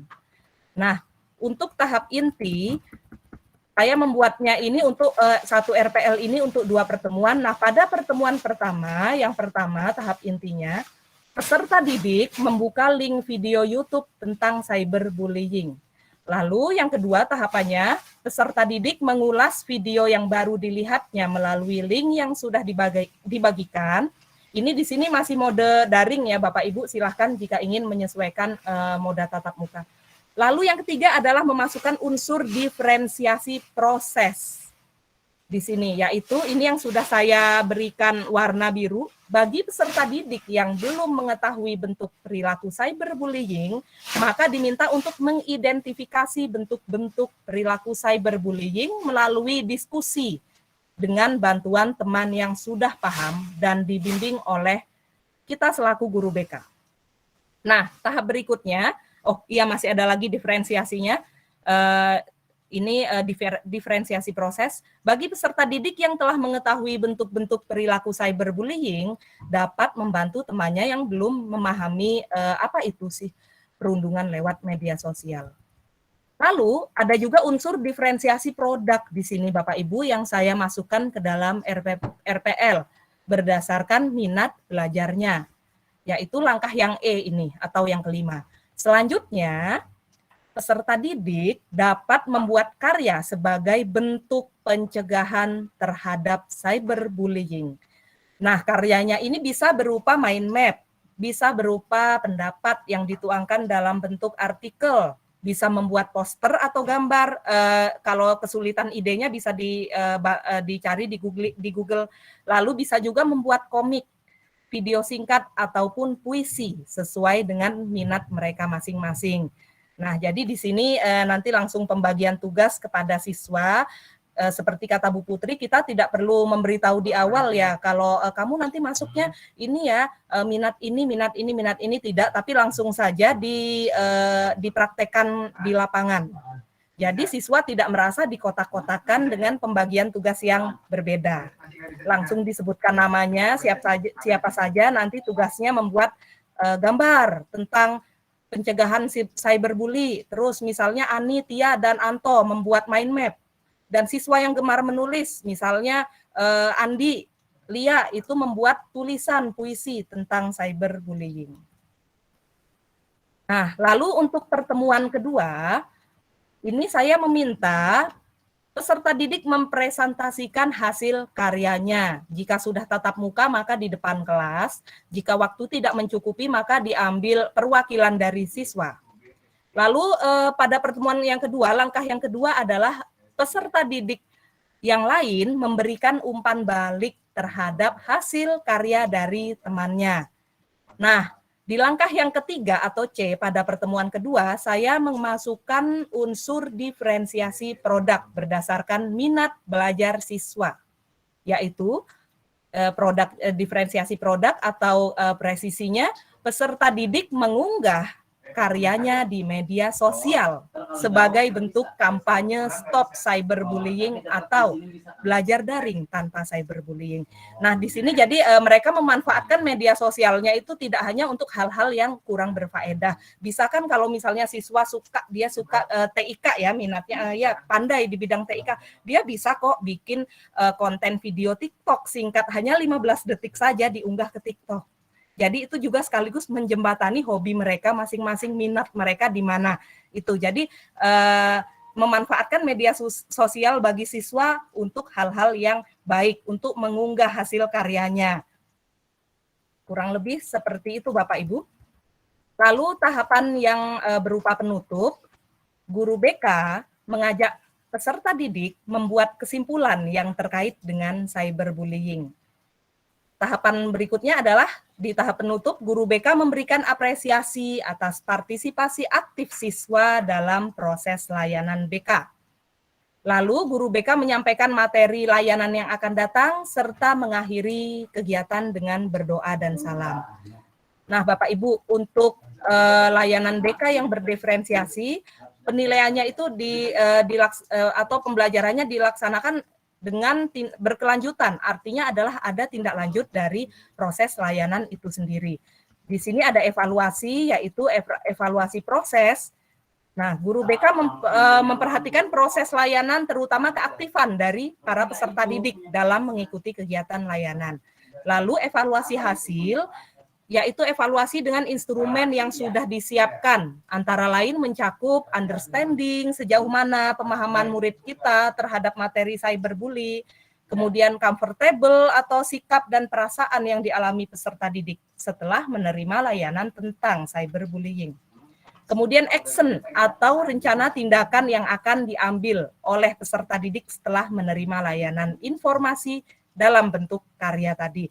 Jadi apa rencana selanjutnya dari para peserta didik? Nah, tentunya tidak lengkap tanpa adanya tindak lanjut. Tindak lanjutnya berupa bimbingan kelompok atau konseling individu bagi peserta didik yang mengalami cyberbullying di media sosial. Jadi ada selalu tindak lanjutnya agar siswa juga lebih terbuka dan lebih tahu bagaimana cara mengatasi ketika mereka itu mengalami kasus cyberbullying atau perundungan di media sosial.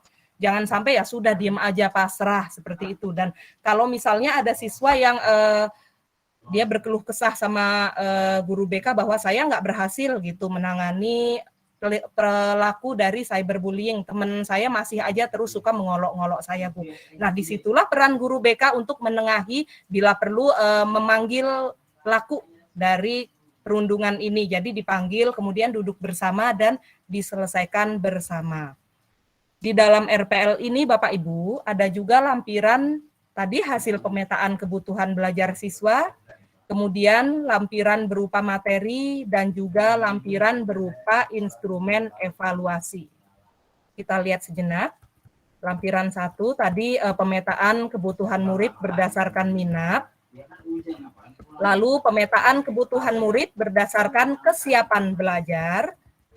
Dan pemetaan kebutuhan murid berdasarkan profil belajar. Nah, jika Bapak Ibu bertanya kan ada diferensiasi, ada 3 jenisnya, yaitu proses, kemudian konten, dan produk ya. Apakah harus ketiga jenis diferensiasi itu langsung dimasukkan di dalam satu RPL, bahkan 1 kali pertemuan? Tidak harus Bapak Ibu. Jadi bisa memakai salah satu dulu jika keberatan, atau 2 dari 3 jenis diferensiasi.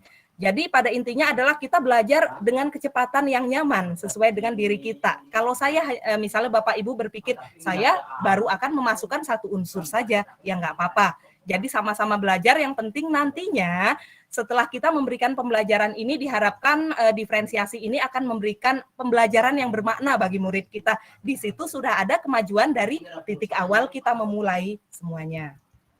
Nah, ini berdasarkan angket gaya belajar ya, pemetaan kebutuhan murid berdasarkan profil belajar dengan menyebar angket gaya belajar pada siswa. Ya, jadi di sini kalau dari hasil pemetaan melalui gaya belajar dan profil belajar ya Bapak Ibu, nanti ada 3 jenis kategori gaya belajar, nah visual, auditori, dan kinestetik. Bagi murid yang visual, guru bisa memberikan materi dalam bentuk video yang disertai gambar dan ilustrasi, murid bisa menggambar ya, kemudian auditori itu bisa dengan pemberian format audio, lalu kinestetik yaitu format video dalam memberikan materi layanan BK. Nah, selanjutnya ada lampiran berupa materi. Nah, ini materinya saya ambilkan dari sumber website di sini. Ini materi berupa sinema edukasi tentang cyberbullying, dan ini materinya tentang cyberbullying. Memang merupakan hal yang cukup baru, kalau biasanya yang kita kenal bullying dalam bentuk ini ya psikis ataupun fisik. Nah, ini dalam bentuk perundungan di media sosial. Jadi apalagi di era digital saat ini, di mana siswa-siswa kita itu sudah selangkah lebih maju bahkan dari gurunya dalam menggunakan IT. Bahkan mereka sendiri sudah mengunduh berbagai aplikasi media sosial di ponselnya masing-masing. Jadi jangan sampai hal tersebut disalahgunakan untuk ujaran kebencian atau mengungkap data pribadi seseorang sehingga disalahgunakan. Kemudian memberikan komentar haters pada sebuah konten dan juga mengedit foto menjadi meme yang tidak sopan. Nah, diharapkan dengan adanya diferensiasi dalam layanan BK yang mengangkat tema cyberbullying ini, siswa dapat memperlakukan orang lain sebagaimana dia ingin diperlakukan. Jadi mudah-mudahan ada manfaatnya, yaitu mengatasi masalah dalam lingkungan pertemanan, kemudian bijak dalam menggunakan media sosial, serta terbiasa menyaring sebelum sharing. Jadi berhati-hati dalam mengirimkan pesan. Ini terkadang siswa kita itu bercandanya ngasal aja, atau misalnya mereka tidak memfilter dulu apa sih ini kira-kira kalau saya mengupload konten ini adakah yang tersinggung atau mengganggu atau tidak kenyamanan dari teman yang lainnya. Nah, apalagi perundungan itu juga bisa sifatnya ngata-ngatain fisik seseorang lewat media sosial, dijadikan bahan lelucon.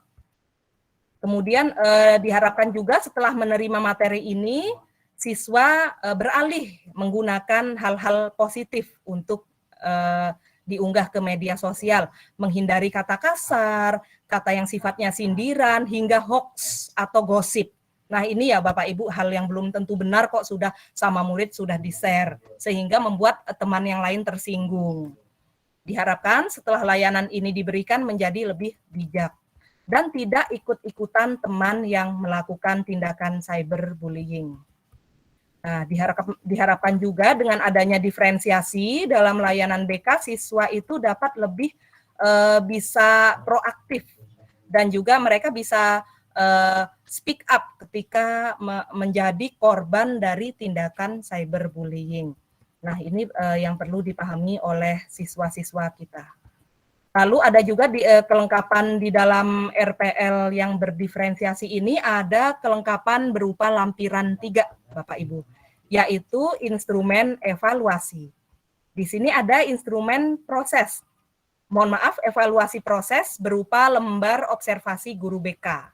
Jadi kita membuat beberapa pernyataan dan nanti ada scoringnya. Saya contohkan ada 8 item pernyataan di sini. Nah, apakah skornya sudah sesuai? Misalnya kegiatannya sudah sesuai, respon peserta didiknya baik, kemudian peserta didik tampak antusias, peserta didik menyampaikan pendapat sesuai topik, aktif di kelas, menjawab pertanyaan yang diberikan guru, serta aktif dalam respon atau memberikan umpan balik dengan baik. Jadi ada skor pedoman scoringnya. Nanti yang terendah berapa dan yang tertinggi di sini 32 dengan kategori hasil mulai dari kurang hingga sangat baik. Nah, ada juga kelengkapan berupa lembar refleksi peserta didik, Bapak Ibu. Nah, saya besarkan lagi. Lembar refleksi peserta didik. Jadi ini diberikan untuk siswa bisa dalam bentuk ditulis di papan tulis atau dalam bentuk Google Form. Jadi untuk mengukur sejauh mana siswa itu memahami materi yang kita sampaikan, seberapa banyak informasi yang telah mereka dapat, dan seberapa besarnya mereka menyadari bahwa materi tentang cyberbullying ini merupakan suatu materi yang penting bagi keberlanjutan studi mereka. Lalu diharapkan juga siswa dapat mengembangkan perilaku yang lebih positif serta mendapatkan materi. Jadi mengukur kesadarannya dan juga mengembangkan perilakunya ke arah yang lebih positif, bahkan mengubah perilaku yang lebih baik. Yang tadinya memang sedikit-sedikit itu sukanya nyindir temennya atau sedikit-sedikit permasalahan dibawa ke media sosial, padahal bisa diselesaikan secara baik-baik dan tatap muka, itu tidak dilakukan lagi oleh siswa yang bersangkutan. Ada skor minimal dan skor maksimal dari evaluasi tersebut. Dari mulai cukup, kurang, baik, dan sangat baik. Ada juga evaluasi hasil untuk mengukur understanding atau pemahaman peserta didik terhadap cyberbully melalui karya yang telah mereka unggah. Dan juga evaluasi hasil dari segi sikap. Nah, sikap ingin tahu. Lalu ada lagi di sini sikap percaya diri yang saya ambil untuk contohnya, dan sikap kerjasama. Nah, jadi diharapkan siswa itu bekerja sama untuk sama-sama mendukung program sekolah dalam rangka Stop Cyberbully, serta memberikan informasi tentang cyberbullying kepada orang di sekitarnya melalui karya yang telah diunggah di media sosial.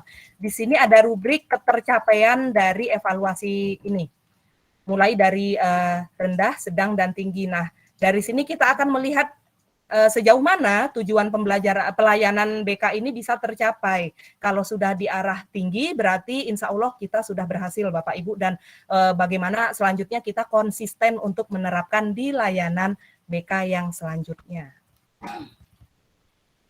Nah, ini action atau tindakannya. Peserta didik diminta untuk membuat karya berdasarkan pemahamannya tentang cyberbullying sesuai dengan minatnya masing-masing, baik berupa mind map, artikel, gambar, poster, komik, video, ataupun puisi. Lalu diminta untuk memberikan umpan balik pada hasil karya temannya. Kalau diunggah di media sosial bisa berupa komentar terhadap hasil karya temannya. Nah, dan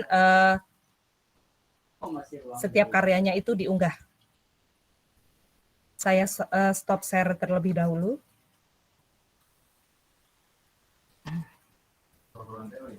Baik Bapak Ibu semuanya, tadi sudah saya paparkan mengenai contoh dari RPL BK berdiferensiasi dengan sasaran siswa kelas 7, di mana mereka adalah siswa yang masih mengalami masa peralihan dari anak-anak ke remaja awal baru lulus SD. Mudah-mudahan dengan fondasi dasar yang kuat, mereka bisa menapaki studinya di SMP dengan lancar dan cenderung tidak memiliki banyak masalah di sekolahnya, apalagi masalah di bidang pribadi dan sosial dengan rekannya. Karena jika sudah bermasalah dengan teman, apalagi masalahnya cyberbullying, itu juga berpengaruh terhadap kerukunan dan semangat belajarnya. Bapak Ibu, sekian materi dari saya mengenai RPL BK berdiferensiasi untuk kelas 7. Dan setelah ini kita akan sama-sama menyimak pemaparan dari pemateri kita selanjutnya yang hebat dan luar biasa dan sudah sangat berpengalaman, Ibu Hajah Dian Purwani. Saya tutup dulu. Wassalamualaikum warahmatullahi wabarakatuh. Silakan dilanjutkan. Waalaikumsalam warahmatullahi wabarakatuh. Bu Hajah Dian. Sudah langsung Bu Putri atau gimana?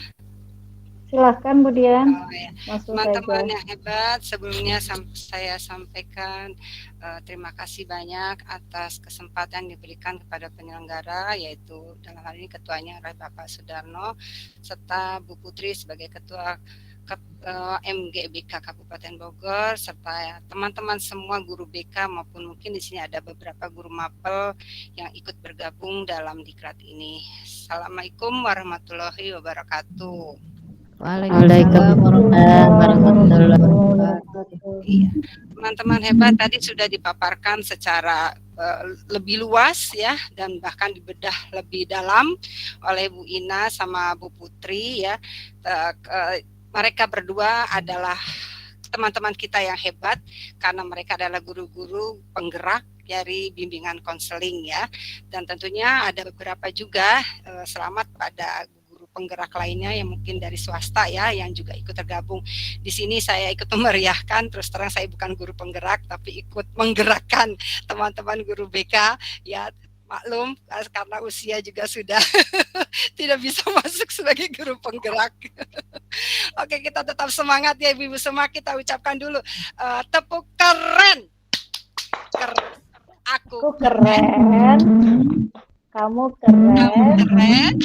Semua keren.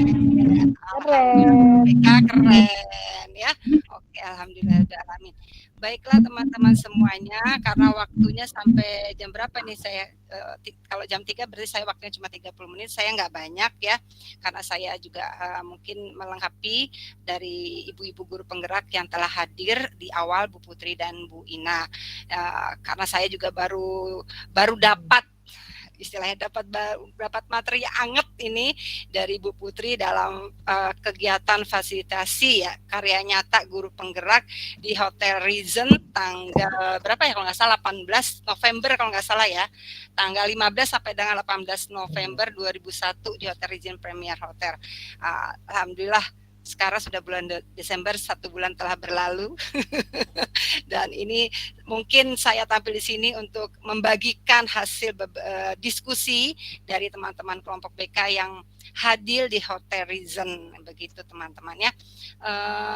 Coba bisa, sudah bisa Putri, Gusri, bisa di-share kelihatan? Silahkan Bu. Saya sudah masih dalam perjalanan mungkin. Dalam perjalanan. Gimana ya? keluar dulu gimana atau sudah? Saya tadi sudah share juga ke Pak Darno untuk bisa dibantu kalau seandainya ada masalah.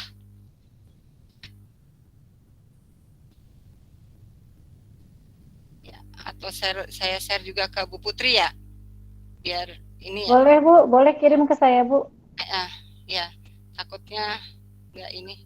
Saya lewat WA ya Bu Putri ya, saya kirimkan. Siap Ibu, mangga. Ya, sambil menanti slide ditayangkan oleh Bu Putri, ya ini tadi masih loading aja, muter-muter aja nih, hujan deras di sini. Teman-teman, saya sedikit berbagi ya, sedikit kuis kepada teman-teman. Misalnya kita mau membagi kelompok, tadi kan sudah diarahkan oleh Bu Ina bahwa dalam pembelajaran diferensi ini kita berusaha untuk membagikan sesuai dengan profil siswa. Ada apa saja masih ingat? Coba ada yang berani tunjuk tangan? Bu Suci, Mas Mariana, profil siswa apa aja ya tadi yang udah jelasin sama Bu Putri? Ayo, Bu Cahyu, ayo siapa yang bisa? Bu Yosi, nyimak nggak tadi ada 3 profil yang harus dibuat dalam pemetaan kebutuhan siswa. Dan ini harus kita pahami. Itu tadi apa? Ada yang bisa? Audio. Ya? Bu Anggreni, Suryana, Bu Yana, apa Bu Yana? Tahu ya, betul apa enggak? Bisa ya. Gaya belajarnya ada yang audio, visual, dan kinestetik. Betul itu? Iya, berdasar profil gaya belajar. Selain itu apa lagi Bu? Waduh. Ada 3 kan tadi, ada 3. Berdasarkan apa lagi peta kebutuhannya selain profil? Kesiapan belajar, 1 kesiapan belajar, 2 bagus. Minat murid, dan 3 profil belajar murid. Iya, itu yang harus pakemnya ya, pakem dari pembelajaran berdiferensiasi ini. Ya, sudah Bu Putri, yang itu dulu PowerPoint. Iya, sudah di-download yang mana dulu Bu? PowerPoint dulu aja yang saya. Ya, nanti setelah itu baru. Ini PowerPoint-nya ada 2 yang PowerPoint, bukan yang yang pembelajaran RPL berdiferensiasi. Iya bagus ya, tepuk tangan dong buat Bu Yana. Oke. Bu Yana. Ya, Bu Yana hebat. Ya, berarti menyimak. Mudah-mudahan teman-teman semua menyimak. Ya, itu pakemnya dari pembelajaran diferensi. Kita harus paham tentang kebutuhan daripada siswa. Kita bagi menjadi 3. Ya, silakan. Selanjutnya perkenalan sedikit buat teman-teman yang mungkin dari mapel lain. Kenalkan, saya Dian Purwani S. Ya, moto saya semangat bersinergi terbaik, tebar banyak kebajikan ya. Do the best in your life. Jadi buatlah hal yang terbaik dalam hidup kamu. Ini nomor HP saya, email saya. Kalau FB punya tapi saya tidak mensosialisasikan. Oke, lanjut. Itu profil diri saya, kelihatan ya teman-teman ya. Oke. Nah, tadi sudah disampaikan oleh Bu Putri, saya hanya mengulas sedikit saja bahwa pembelajaran diferensi itu adalah usaha kita sebagai guru menyesuaikan proses pembelajaran di kelas untuk memenuhi kebutuhan belajar individu setiap murid. Nah, kebutuhan belajar itu apa aja? Tadi yang sudah disebutin oleh Bu Yana tadi ya, hebat. Nah, apa sih persiapan pembuatan RPL? Jadi saya di sini tayangkan hanya poin-poinnya yang harus kita pahami bersama, yaitu 1, lakukan asesmen terhadap profil siswa berdasarkan kebutuhan belajar siswa. Bisa dilakukan oleh observasi, angket, inventory atau non-test, kuesioner, atau bisa melalui download dari YouTube ya. Bapak Ibu bisa lah, pasti hebat, semuanya bisa. Apalagi kita sudah hampir 2 tahun ini daring terus, jadi semakin lancar bikin video ya sendiri mungkin Bapak Ibu di sini. Kemudian yang kedua, tipsnya adalah petakan profil siswa berdasarkan kebutuhan belajar siswa. Tadi Bu Ina sudah ngasih contoh, Bu Putri juga sudah ngasih contoh bagaimana peta konsep berdasarkan minat, berdasarkan profil gaya belajarnya, dan berdasarkan kesiapannya atau readiness student-nya atau tingkat pemahaman materi siswa tersebut. Ya, kecepatan nggak nih saya neranginnya? Kecepatan nggak teman-teman? Enggak? Oke, lanjut ya. Nah, tadi sudah di slide berikutnya Bu Putri, yaitu tadi sudah ya tayangkan. Ini pakemnya nih, kesiapan belajar, minat murid, sama profil belajar murid ya. Ini harus diingat-ingat. Tapi bisa nggak ya? Mungkin nggak ya? Tadi Bu Ina udah ngasih jawaban. Ketiganya nggak mesti harus sekaligus dalam satu tayangan kita menyampaikan pembelajaran. Bapak Ibu boleh pilih yang mana. Apakah mau melalui kesiapan belajar saja, RPL-nya, apakah melalui minat murid saja yang mau ditampilkan, ataukah mau melalui profil belajar murid atau gaya belajar saja. Silakan disesuaikan dengan kemampuan Bapak Ibu ya. Oke, lanjutnya. Nah, bagaimana sih contoh pemetaan kebutuhan belajar siswa? Nanti kita lihat ya di tabel yang RPL itu Bu Putri ya. Nah, contoh asesmennya kayak apa? Ini contoh saya waktu itu kita bisa pakai AKPD atau angket kebutuhan peserta didik. Pasti saya yakin lah Bapak Ibu dari guru BK sudah melakukan ini di awal ya, di awal pasti sudah melakukan. Atau pakai Google Form. Kemarin saya awal tahun ajaran itu pakai Google Form dengan cara karena kita daring, saya pakai men-sharekan gaya belajar, pakai yang tes gaya belajar. Waktu itu padahal belum dapat diklat nih dari Bu Putri, cuma saya keingetan aja, saya mau pakai ini. Jadi bulan Agustus saya sudah mencari data, mengobservasi tentang gaya belajar siswa, lalu kemudian saya share secara WhatsApp ke Walas ya, ke Walas. Saya kebetulan di kelas 8 serta ngajar di kelas 9. Jadi saya pakai ini ya, recommended-nya tes gaya belajarnya. Jadi nggak usah susah kita bikin ya, semuanya tersedia di YouTube ya. Bapak Ibu mau cari apa aja kayaknya sudah ada di Google ya, Mbak Google. Nah, silakan kita lanjut. Nah, setelah itu kita membuat RPL. Nah, RPL ini disusun berdasarkan hasil asesmen dan telah dibuat dalam tabel peta kebutuhan belajar siswa. Tabelnya kayak apa? Tadi sudah disampaikan oleh Bu Ina. Nanti di-share ya setelah diklat ini di-share ya. Nah, tabel peta kebutuhan belajar siswa disesuaikan dengan topik atau tema materi yang akan disampaikan. Nah, biasanya kan dalam AKPD juga kita sudah membuat juga mana sih materi-materi yang menarik buat siswa dalam satu semester. Nah, itu juga bisa dijadikan ya sebagai acuan daripada kita sebagai pembelajaran berdiferensiasi ini.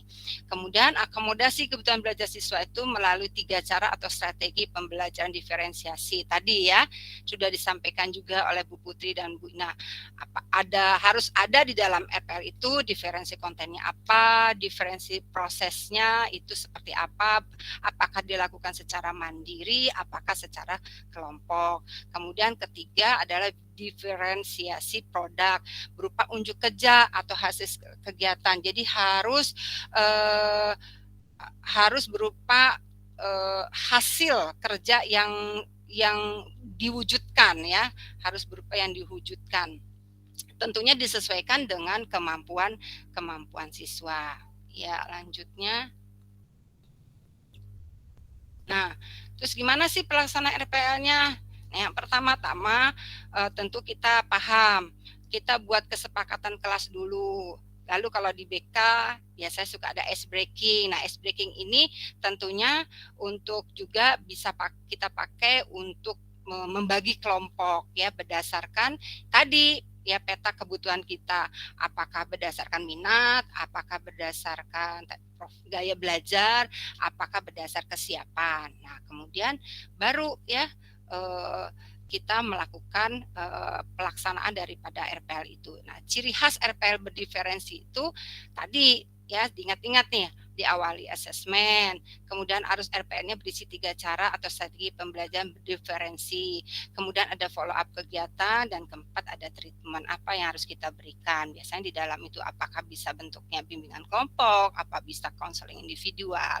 Itu teman-teman garis besarnya yang saya bisa berikan secara PowerPoint dalam materi RPP berdiferensi. Selanjutnya mohon bantuan untuk ditayangkan RPP-nya. Jadi mulai sekarang semangat ya Mari kita mulai melakukan pembelajaran berdiferensi untuk pembelajaran lebih bermakna berdasarkan kebutuhan siswa. Siswa adalah aset masa depan Indonesia. Alhamdulillah. Demikian teman-teman. Nah ini dia ya pemetaannya ya. Pemetaannya kebutuhan muridnya di asas kalau saya berdasarkan minat murid nih ya. Kalau berdasarkan minat murid ya ini ada yang berdasarkan kesiapan belajar ya seperti ini contohnya. Sebentar Bu jangan cepet-cepet. Yang di atas dulu. Nah ini dulu ya. Ya ini tadi kesiapan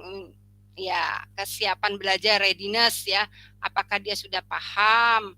Apakah dia sudah memahami perilaku cara belajar efektif? Ini materinya tentang cara belajar efektif ya Bu ya. Kemudian apakah dia sudah memahami? Jadi kita buat 3 aja. Berarti nanti ada kelompok, pembagian kelompoknya berdasarkan 3. Kalau yang readiness, produknya seperti apa? Bisa diangkat Bu. Ya, kontennya seperti apa nih ya? Kontennya misalnya kita menayangkan PPT atau PowerPoint. Ini karena kita masih daring ya. Cara belajar efektif. Prosesnya seperti apa untuk kelompok ini? Oh, buat artikel. Kalau ini menemukan caranya belajar efektif sesuai diri sendiri. Ini yang kalau yang sudah paham banget, oh dia prosesnya harus menciptakan tips-tips cara belajar yang efektif. Misalnya dengan produknya membuat jurnal, yang kalau yang masih kurang paham dia buat jadwal. Kalau misalnya yang belum sama sekali misalnya membuat rangkuman materi cara belajar yang efektif. Jadi kita bagi-bagi secara kelompok. Itu yang kesiapan belajar. Nah, RPL hari ini saya berdasarkan minat yang ingin saya tayangkan. Waktunya tinggal 14 menit. Ya.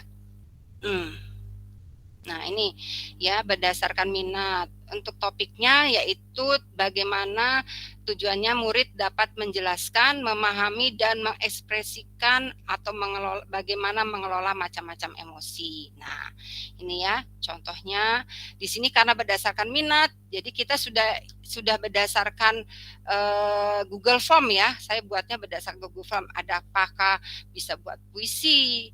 Apakah menggambar, apakah ada yang bisa membuat video, membuat drama, membuat lagu. Jadi mereka tinggal pilih aja. Angketnya nggak usah yang susah-susah Bapak Ibu, bikin assessment 5 pertanyaan. Tadi Bu Putri udah menyampaikannya 5 pertanyaan juga cukup ya.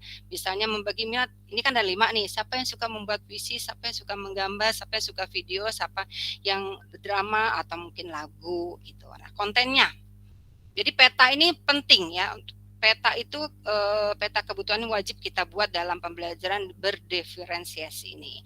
Nah, kontennya misalnya untuk yang puisi dia harus memberikan contoh 3 puisi untuk mengidentifikasikan emosi. Yang nanti menggambar kontennya nanti kita tayangkan macam-macam gambar emosi, mengidentifikasikan emosi. Yang video kita juga tayangkan contoh-contoh video drama untuk di mana siswa nanti akan menjelaskan macam-macam emosi. Lalu yang membuat lagu, nah kita juga memberikan contoh-contoh lagu yang mengekspresikan bagaimana emosi.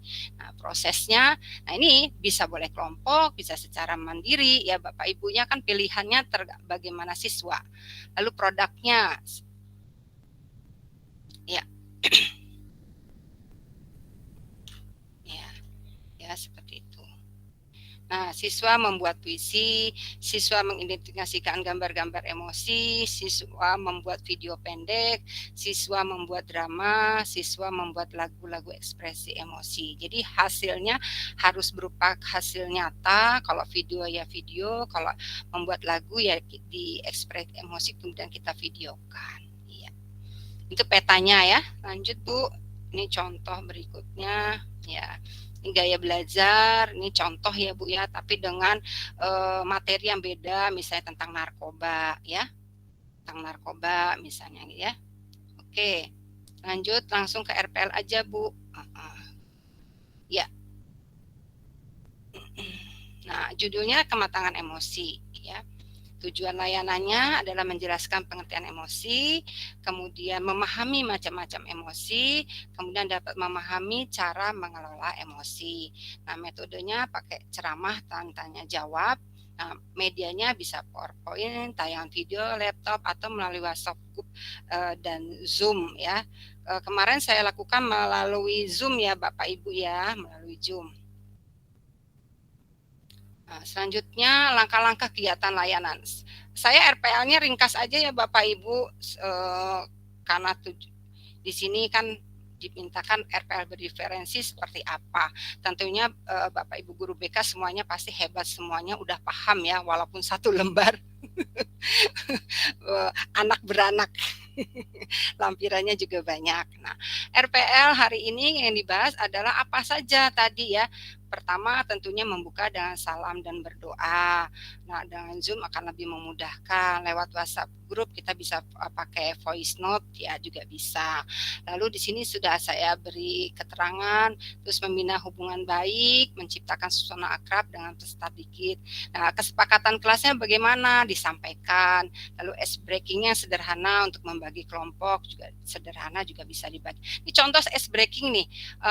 Saya di sini ingin berbagi misalnya. Adakah silakan teman-teman memilih mau seandainya Allah menciptakan menjadi binatang, mau pilih apa? Apakah mau menjadi elang? Apakah mau menjadi kura-kura? Atau mau menjadi bunglon? Ayo, ice breaking sederhana mungkin bisa diterapkan di sana, misalnya pembagian kelompoknya 3. Bu Yosi mau jadi apa? Bunglon. Mau jadi bunglon. Alasannya kenapa Bu Yosi jadi bunglon?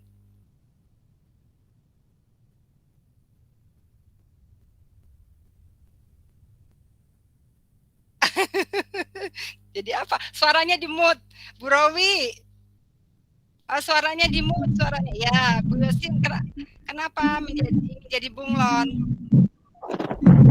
Jadi bunglon mungkin bisa terbang kemana-mana, bisa hidup bebas, terusnya tidak ada apa untuk apa melintasi apa cagar alam yang ada. Aduh, ada paket nggak ada ngomong sebentar dulu. Bisa sebentar ya Bu Putri dulu ya, ada tukang paket dulu datang gimana ini? Ya, Bang, lempar aja Bang. Ambil aja dulu Bu Ci, ambil. Nanti Ambil. lagi itu Bu. Ambil dulu Bu aja. Bayar. Paketnya.